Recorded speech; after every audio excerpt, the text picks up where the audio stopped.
What's up, everybody? We're back here at the lodge playing some 2-5 with a $10 straddle. And one of the first big hands of the night, I get dealt Pocket Kings, the Cowboys. Did you see them yesterday? On the button, it does fold all the way around to me. Like I said, a $10 straddle was on, and I decide to open up on button to $30. Small blind comes along with the call, and big blind comes along with the call as well. So we're going to go three ways to a flop of deuce, queen, 5, 2 diamonds. I do not have the king of diamonds in my hand. Really important that I do not have that. So my opponents actually will have more combinations of flush draws. So I have to keep that in mind while the hand is proceeding. Small blind does put in the check. Big blind checks as well. I decided to put out a really small wager here. I just decided to bet $40. Small blind actually has all the plans here, and they check raise to $155. Good God, this is a massive check raise here, ladies and gentlemen. They pretty much made it 4x. This shows a lot of strength. I really have to proceed with caution. And after that happens, big blind does fold, and I decide to not 3-bet here. Just this is really, like I said, a strong raise. I'm just going to be putting in the call. And so we're going to go heads up, and the turn comes the 9 of clubs, relatively a brick. Hands like 4-3, and ace 4, diamonds, etc. Basically just didn't get there right now. So looking pretty good. And then on turn, they do put out a bet of $325.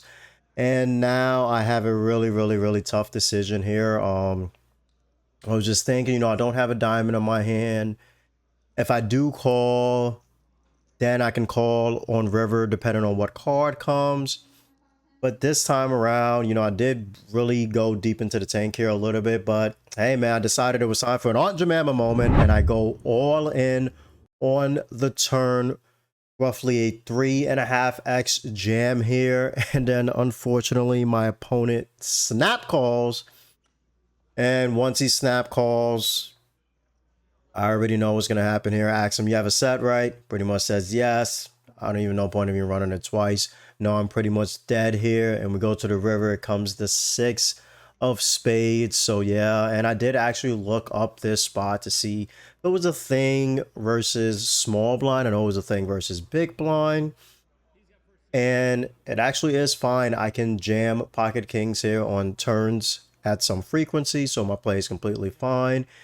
And honestly, when the 6 of spades comes on the river, I mean, it's pretty much, it's not the brickiest card, but like if they go all in on the river, probably going to end up finding a call anyway. They don't really have two pairs like queen 5 suited, queen deuce suited from the flop. Like they're not going to flat small blind like that with those hands, especially this person being a reg. So yeah, just a rough spot, but oh well, I got to take the L and move on.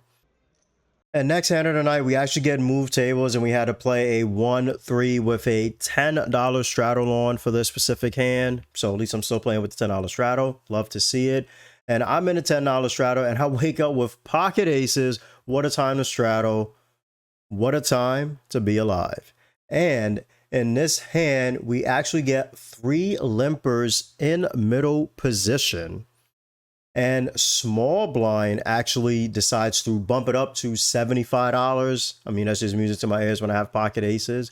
Big blind actually goes all in for $200. And sticky situation here because I can 4-bet here and then I'll be in position to small blind.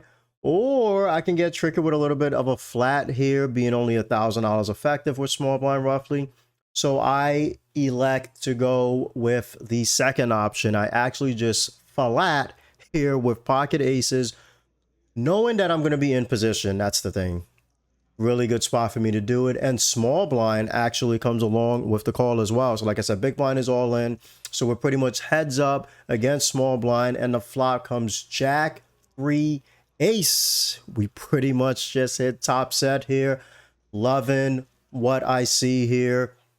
2 diamonds on the board. I do not have the ace of diamonds on my hand, so flush draws are out there. I got to keep that in mind.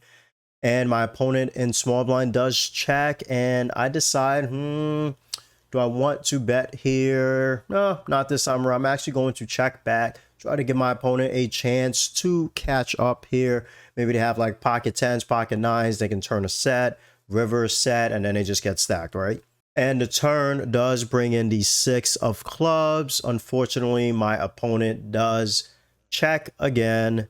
And at this point, I decide, okay, I got to start putting money into the pot. It is roughly $600 or so. I do just put out a bet of roughly 20% in the pot, $120. My opponent thinks for a couple of seconds, and they pretty much just snap fold. So we're going to be going heads up, and the river comes the 8 of spades. My opponent in big blind actually does show me their cards. They had king 9 of diamonds. Luckily, diamonds are not forever here, and we do take down the massive 3-way pot.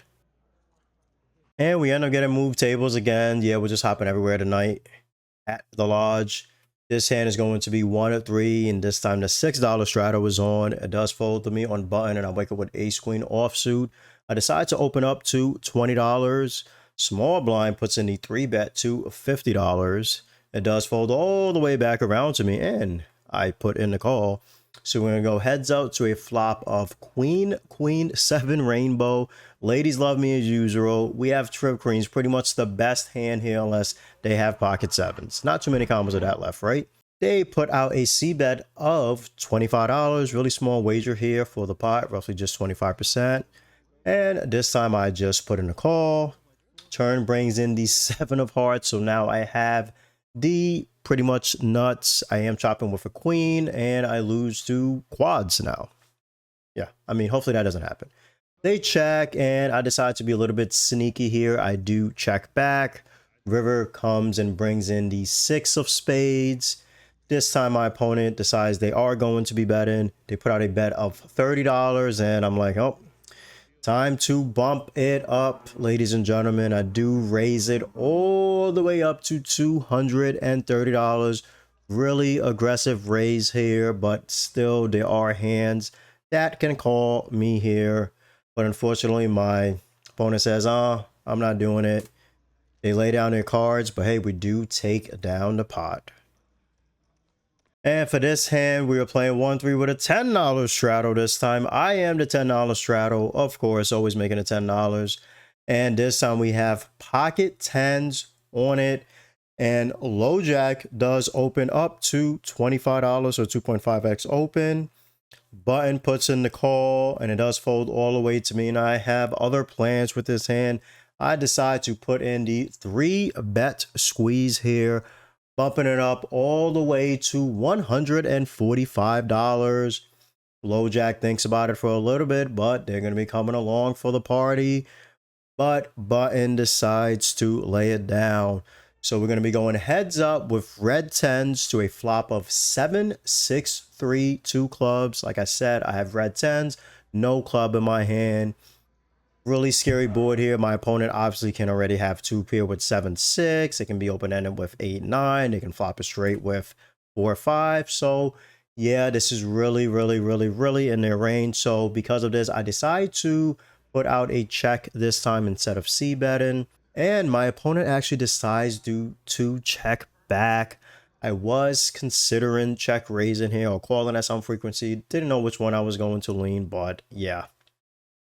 That doesn't happen anyway, and we go to a turn, and it comes the king of spades. Obviously a better card for my range, but my opponent could be checking back hands like king queen, king jack. They can even have ace king here.